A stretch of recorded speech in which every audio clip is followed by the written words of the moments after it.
Welcome back. So this time it's going to be a face-off between my Vampire Covenant independent army that I already posted a video about discussing the choices in depth, and the Vermin Swarm of my opponent.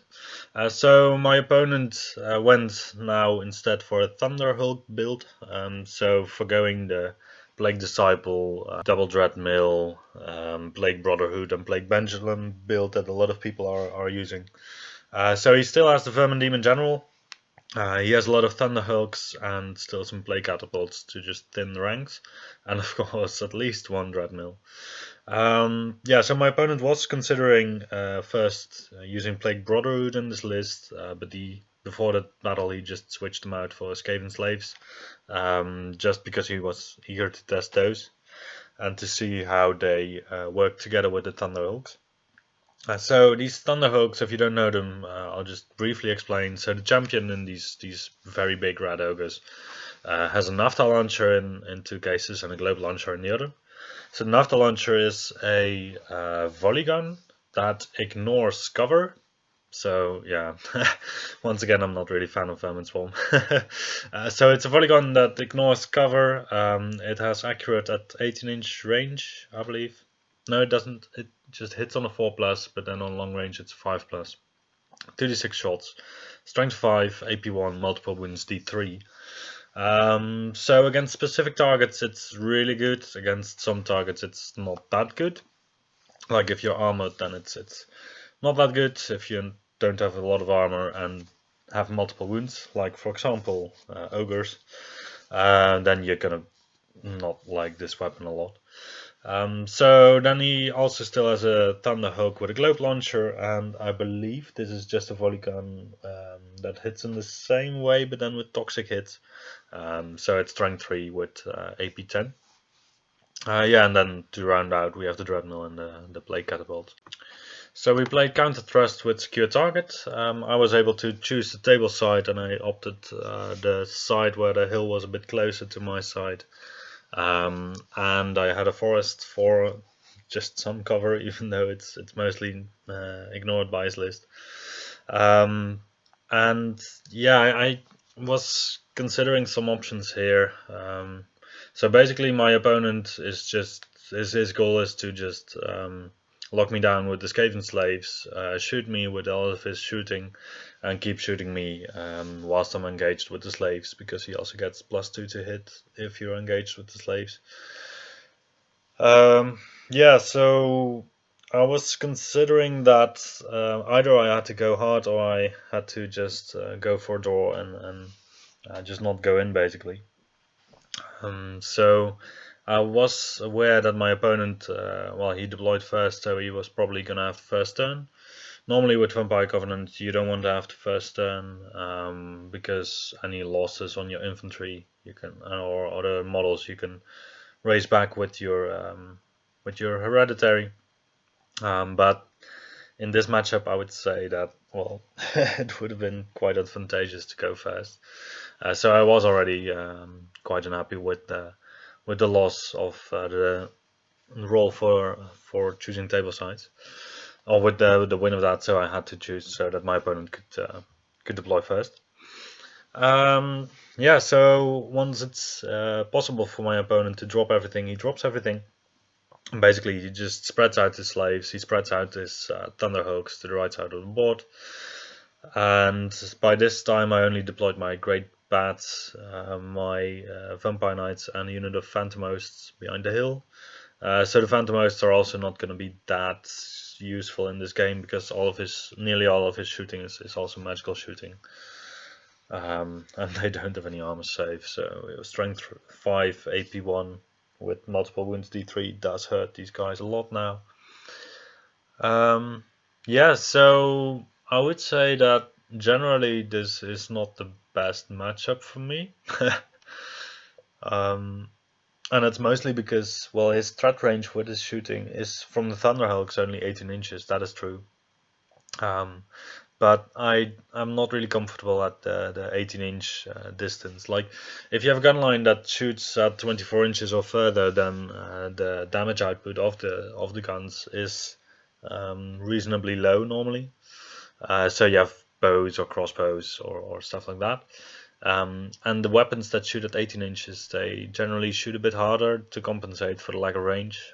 So that's also the case here. But for me, the difference between a 24-inch range unit and an 18-inch unit in terms of my mobility isn't that great, because if my opponent sets me at 18 inches, my highest movement is movement 8. I'm still rolling for a charge on a 10. And all of the units that I could charge with, they're quite valuable. So if I charge in with a Dark Coach, I don't make it, and my opponent gets counter charge. Depending on the matchup, I'm not that happy actually. So also here he can charge in with Thunder Hooks. They're gonna damage the coach quite a bit. And if he charges in with some slaves, that's also a bit of a problem, because he just locks me in there, and he just starts keeps shooting me basically. So you can see what I decided to opt for. A bit of a heavy drop on the right side, and I was considering just putting this the big block of skeletons that you see now in the middle in the forest all the way on the right in the position of the Winged Reapers, and just fully load that flank, so that my opponent would have to struggle with getting his shooting in, and also his units of Skaven slaves close enough for them to be beneficial. And I think in hindsight it would have been the better play. So what I went for now is I have my Varkalak on the flank, and I wanted to put pressure on his flank. And in order to do so, I figured that I needed some threat from the middle of the board, so that he couldn't really advance towards my Varkalak and shoot it down with both his Dreadmill and his Thunderhawks. So yeah, I don't know if a Varkalak is actually worth what I'm doing here. And yeah, as I said, in hindsight, I think I should just have loaded the flank, and then give my opponent mostly skeletons to shoot at. Keep my valuable stuff in the back. So maybe also even run the court just behind the unit instead of in a unit. And just slowly advance, maybe play for the draw. I think that would have been a better choice, because then I can also just keep my flying elements behind my line, declare a charge, see what the result of the charge is, and if I don't make it, I'll just bump into my own unit and don't go any further. So yeah, because my opponent's now going to take his first turn, so he swiftly reforms his Thunderhawks in the middle of the field to face the Varkalak, and then they can shoot at them. And otherwise he's just bringing his pieces within, his Thunderhawk champions within 18 inches of my units, so that they are able to shoot. Yeah, and his Dreadmill is at 18 inches of my unit of skeletons of 45 in the forest. Yeah, and that's basically everything he does. So it's not a really aggressive advance. So yeah, I think it would have been just better to just go in the corner, because I would say that my opponent has a type of gun line that really needs to castle up a bit, and he can delay also a lot with the red swarms, with the Skaven slaves. So what I'm basically doing now is that I'm not really drawing a good plan, and I'm allowing my opponent to go on his optimal distances whilst I still struggle with my distances. So that's this is not a good play of my side. So what happens? The Dreadmill hits the skeletons on 5s, so it gets one hit. It's a hit he can put on my Vampire Lord in the unit. He wounds the Vampire Lord. He goes through the armor save because it's a Dreadmill. I fail my ward save, and he does 3 wounds. So in the first turn of the game, I lose my 750 point Vampire Lord. Yeah, so I thought that this was a bit of an essential piece in my advance towards him. So yeah, we're off for a bad start. Yay. Yeah. So this changed the perspective of me on the game a bit. But then again, I was kind of treating it as a game where I could practice for some tournament play still. So really, to be honest, the kind of fun element of a game like this is obviously less than for a game where this doesn't happen in the first turn. But you got to carry on, right? So the Vakalak just advances on the flank. He just got one wound from the naphtha launcher, but just to put some pressure on my opponent to not allow him to move around freely with these thunderhooks in the middle also. I still want to put some pressure on also from the other side, because otherwise it's useless. So the skeletons, they advance full speed. Maybe I can trap the Dreadmill in this way, because usually these armies, like the one that I'm facing right now, are quite bad in their lateral movement, because like these blocks of Skaven slaves, they are not that mobile. So basically that locks down where the thunderhooks can go. So the Dark Coach can partially hide behind the hill to be safe from the charge from the Vermin Demon mostly.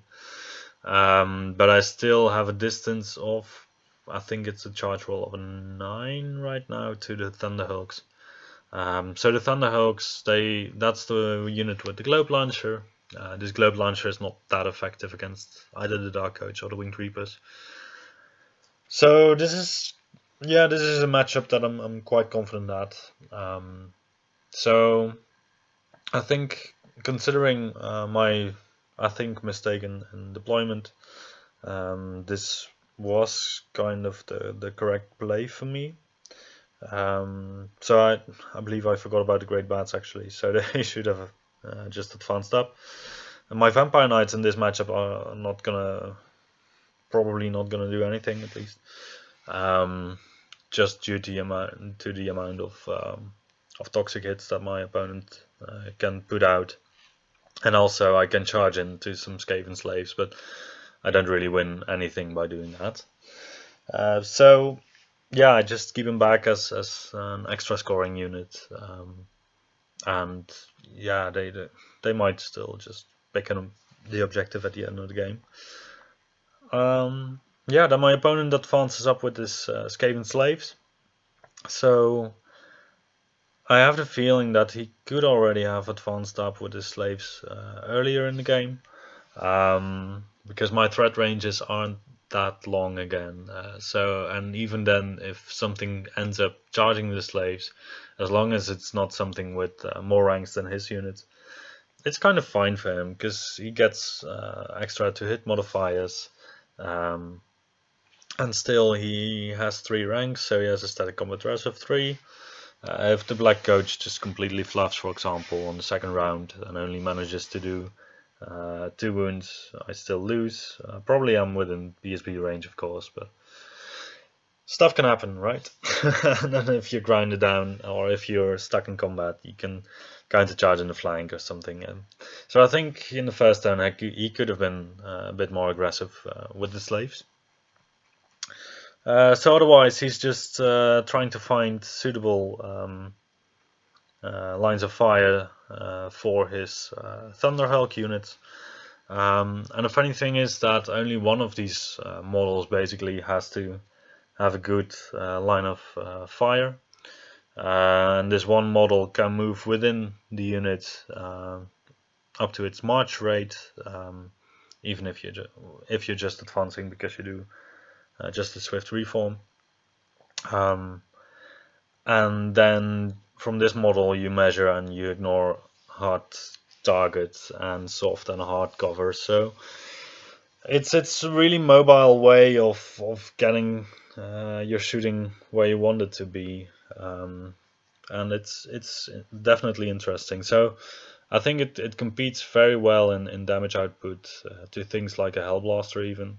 And of course, well, people are gonna be annoyed at me for saying this, but a Hellblaster with 3 to 6 shots times 2, you most likely roll a 6 somewhere.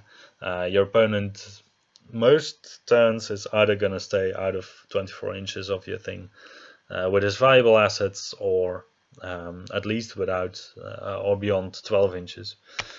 So you're hitting on 5s or 6s. You do, well, most likely 6s, because otherwise you don't have a lot of hits. So you do quite some wounds with your Hell Blaster, provided that your opponent allows you to shoot at something. But then again, it does suffer hard cover, soft cover, hard target. And it doesn't have multiple wounds D3, even though it does have the armor piercing. So if you're paying like 200 units more or 200 points more for a weapon that is way more flexible in the way the lines of fire that it can create, and also has 4 red ogres, then I think it's a good deal for these units. And yeah, they really work together well in the army with the Skaven slaves and also with the Vermin demon, providing them the discipline 9 and a guiding light if needed. Yeah, I think they're interesting choices, or at least competitive choices. But anyway, let's continue about the game. So my opponent put some red swarms in front of his Skaven slaves. I thought this was a bit of a strange move. He does chaff up my skeletons, and probably he needed to, because otherwise I might be able to go through his Skaven slaves. But this kind of just only delays the problem rather than solving it. So I charge in, and I also make the charge with my Spirit Host on the flank. And this will allow me to, if the red swarms flee, to overrun into the Skaven slaves with my Phantom Hosts, which is, I think, quite a good matchup. Because my opponent can focus then his shooting on this unit. But I'd rather have him focus his shooting on this unit than anywhere else. I also declared a charge with the Dark Coach against the Thunderhulks, because I needed 10. I don't make the 10, however, so that was a bit sad. And I also declared a charge with the Winged Reapers, I believe.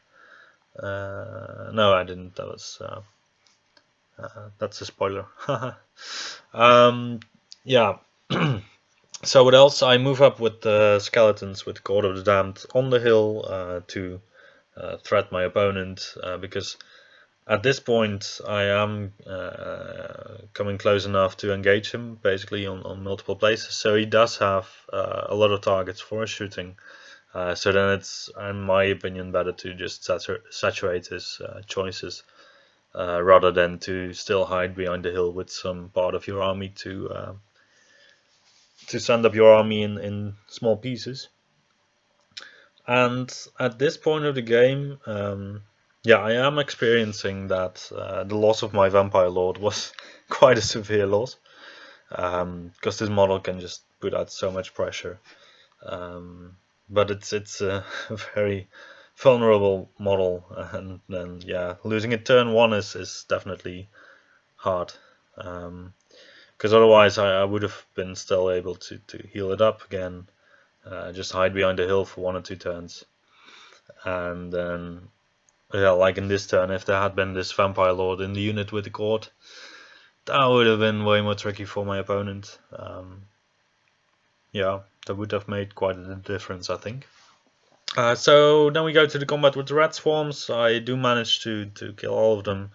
The overrun for the Spirit Host only rolls a 4, so I do not end up in the Skaven Slaves, giving my opponent a counter charge into my Spirit Hosts that otherwise would not have been possible, as I would have been out of line of sight of the Skaven Slave or of the Dreadmill. And I think, yeah, that I don't know if it's I'm not sure whether it's a good thing or a bad thing for me. Like, if he wouldn't engage my Phantom Host with the Dreadmill, it would have been free to roam. Then again, what could it have done? Probably it could have just advanced and gotten within range of the Court on the hill, so it could have shot on the Court, possibly inflicting also 3 wounds, right? Yeah, so it charged into the side of the spirit hosts, and these spirit hosts are gonna have a hard time because shots from the dreadmill are also magical. So probably they'll just mop up the spirit hosts in one go. And then my opponent still has a unit of rat swarms to chaff my skeletons. And at this point, I'm looking at my winged reapers on the top left, or top right, sorry, and I'm kind of confident that he just put them within arc of sight of my winged reapers. So I was quite enthusiastic about that because that means that my skeletons can go into the rat swarms, the winged reapers can go into the rat swarms. The winged reapers can overrun into the flank of the Skaven slaves that my skeletons can also engage then. And then, well, they can chop up a lot of Skaven slaves. I'm gonna have more ranks than my opponent. I'm gonna quite possibly break the Skaven slaves and then break through his lines, hopefully. So yeah, that's the way this gunline gunline type army of my opponent works is quite funny in the sense that, yeah, once you go into like turn 3 or 4, it stops looking like a gunline and it more looks like just 3 units of rat ogres with some slaves in between them. And you don't really realize that these rat ogre units, they still keep on shooting every single turn of the game, putting out as much damage, if not more, than during the first 2 turns of the game. Yeah, and even if they do get engaged, they still pack quite a punch themselves. Yeah. So what I am missing in my list currently, as I'm playing against this army, is actually a method to snipe some models. Like if you're able to snipe out the champions of these Thunderhulk units, then they're way less threatening because the shooting weapon is mounted on the champion. So in that sense, the list with a Master on Navigation and a Master on Occultism is way more flexible, because then you can just take 3 snipes and just snipe away from a longer range than the weapons on your opponent, with a caster that can just hide in a unit that so that he cannot be harmed by your opponent also. So yeah, in order to play against this list, I would, if I were to tune my army towards it, I would definitely just bring an Occultism Master and a Navigation Master that are both just not targetable in their units. So the thing that surprised me a little bit was the advance of my opponent's Vermin Demon far into my lines. So as you can see, it just went in front of my Vampire Knights. I only have 3 Vampire Knights, and then the Vermin Demon has AP 10 on his attacks. He's gonna hit me on 3+, he's gonna wound me on 2+, so quite possibly he's gonna do like 3 or 4 wounds. I can choose to not issue a challenge with my knights, and then hope for a bad roll on his side, or at least not that much of a good roll that I still have at least 2 knights left. If I have 2 knights left, I'm gonna have 4 attacks at strength 7, so that will be 2 hits and 1 wound after saves, I think. Yeah, I would say that's not really worth it, so instead I charge in with the Vampire Knights and Great Bats. The Vampire Knights do have a champion, so I can challenge, then the Great Bats, they go into the rear, just to make sure that I have the flank bonus, the rear bonus, the charge bonus for us. Total combat rest of 4. My opponent can do 2 wounds on my champion with +3 on the overkill. I'm within 12 inches of my BSB, so even if I lose, I'm not going to lose any wounds there. And then I set up my Dark Coach in such a way that I could charge his vampire, his Vermin Demon on my next turn. Yeah, because next turn he can then just mop up everything there. And then it's gonna be a charge of the Dark Coach into the Vermin Demon, and I was hoping that the grind for the Dark Coach would be better than for the Vermin Demon, because he has 5 attacks, he hits me on 3+, so that's 3 hits, he wounds me on 3+, is 2 wounds. I'm gonna get my Aegis once, so it's gonna be 1 wound. On impact hits I do d6 plus 1. I have the Vampire. I think I'll do also 1 or 2 wounds in the end. Gonna have to charge, but he's gonna be stubborn. But I think over time I might be able to just grind him down with the Dark Coach. And also he's gonna be stuck there, so that's also always an advantage. So considering this charge, I think actually I should just have charged him with the Vampire Knights and gone for the challenge, because then I still would have had a flank charge, so that's a combat res of 2. If I keep the Winged Reapers close and the BSB close, then if he's gonna do the maximum damage, he's gonna win by 3. I'm gonna have the Winged Reapers close, the Battle Standard Bearer close, so I reduce the amount of crumbling by 2.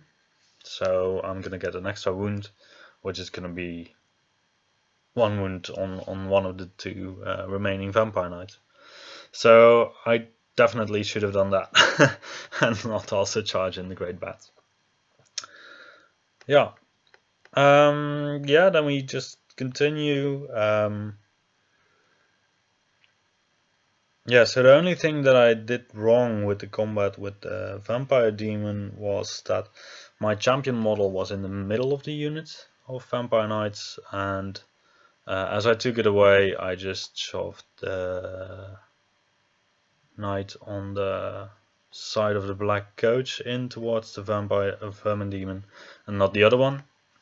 So this enables my opponent later to make a combat reform, tilting his base, going out of line of sight of my Dark Coach. So yeah, that was definitely annoying. Like, your opponent just extends his general basically too far, basically just way too far, and then you don't take advantage of it. So I should have tilted the Black Coach more towards him. I should have, yeah, I could have played this out better. Yeah, and then in combat I prepare for a counter charge into my skeletons of the Thunderhawks and the Dreadmill. And my opponent actually forgoes this option that he had, and he instead decides to go for the option of just shooting with his Dreadmill and his Thunderhawks.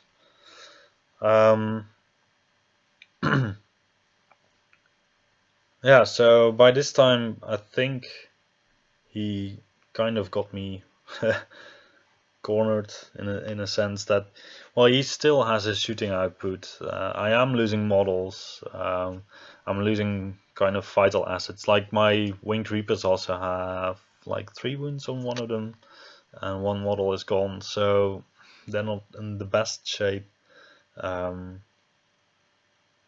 And then again, my Vampire Knights are gonna go. My Great Bats, I lost them because of a stupid mistake, basically. And this unit with the Court of the Damned in the middle of the board actually comprises only 15 skeletons at this moment. My other unit of skeletons currently has a unit of Skaven slaves in its flank, so yeah, things could look better. That's definitely true. So he's gonna go to town onto my skeletons on the hill, and at the end of the turn I believe there's only like 6 skeletons left, together with the Court of the Damned and the BSB. However, on the plus side, my unit of skeletons does manage to break my opponent's Skaven slaves in combat. I still have my Legion standard, I still have my standard, so I have a static combat rest that's 2 higher than his.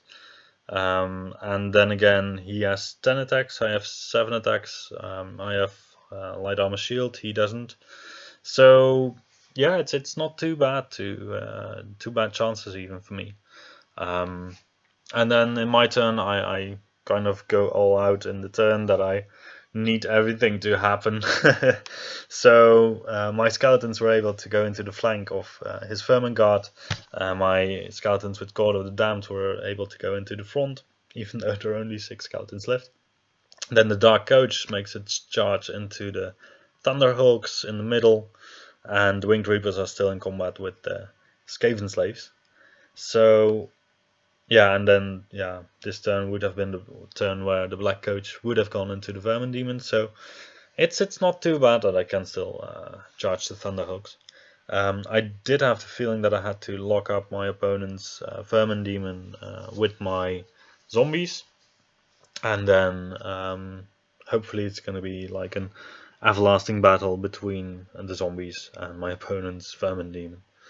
So ideally, in my mind, what's going to happen this turn is that my skeletons that went into the flank of my opponent's Vermin Guard are going to overrun into the flank of the Thunderhawks, and then they're going to beat them through static combat res, and they're going to overrun into the flank of the Skaven Slaves, and then they're going to break the Skaven Slaves, and then they're going to overrun into the last unit of Thunderhawks.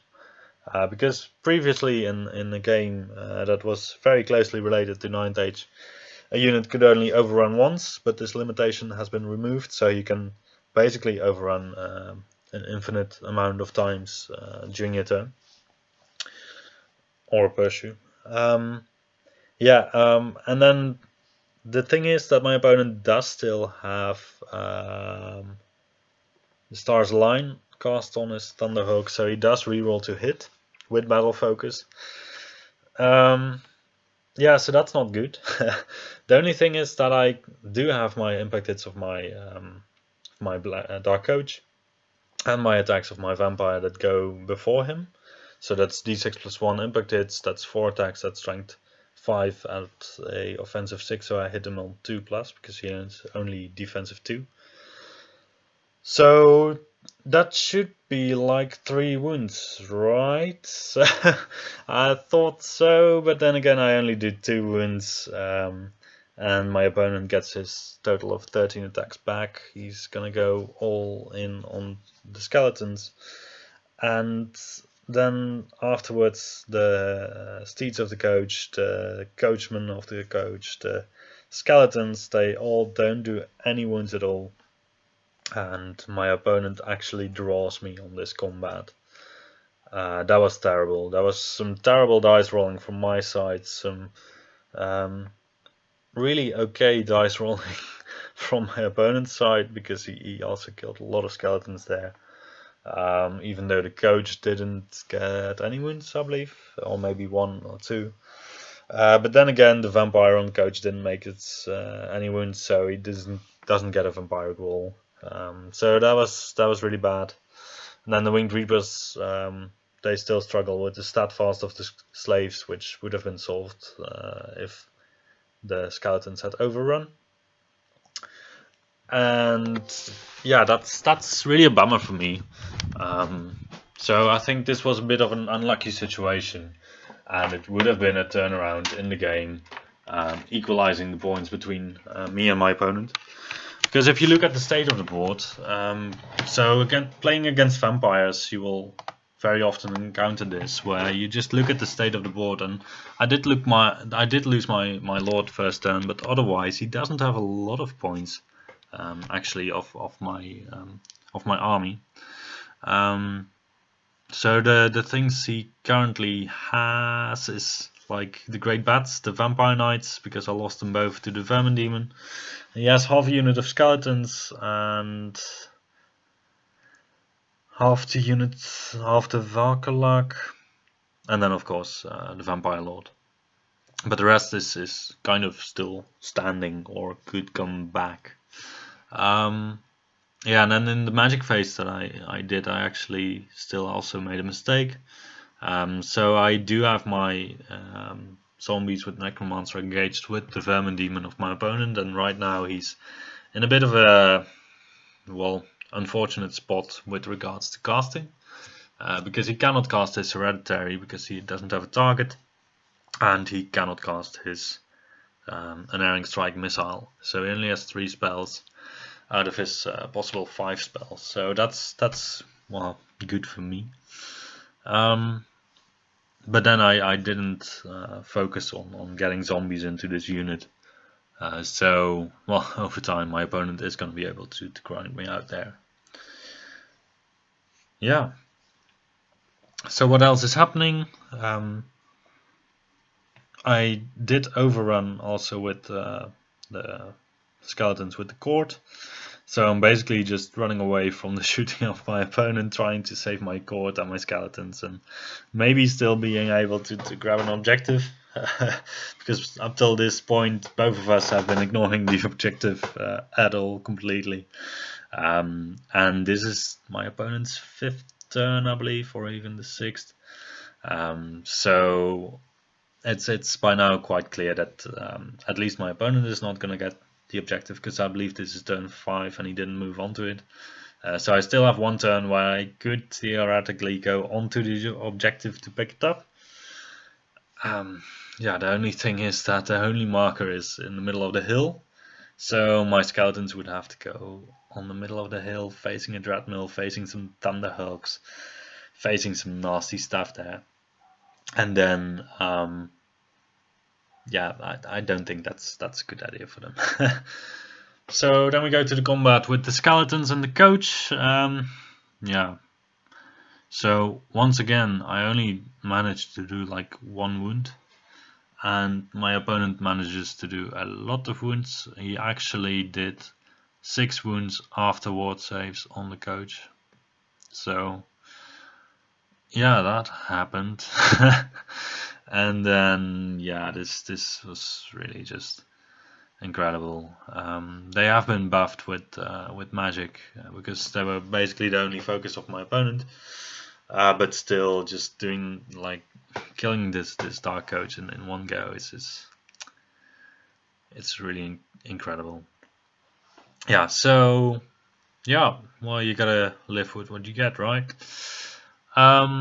Yeah, so what else? My God of the Damned still is hanging on 1 wound. The Winged Reapers are still surviving despite all the shooting of my opponent. My BSB charged into the flank of my opponent's Skaven slaves. I leave a total of 5 slaves there, so my opponent is steadfast, so he's not gonna break.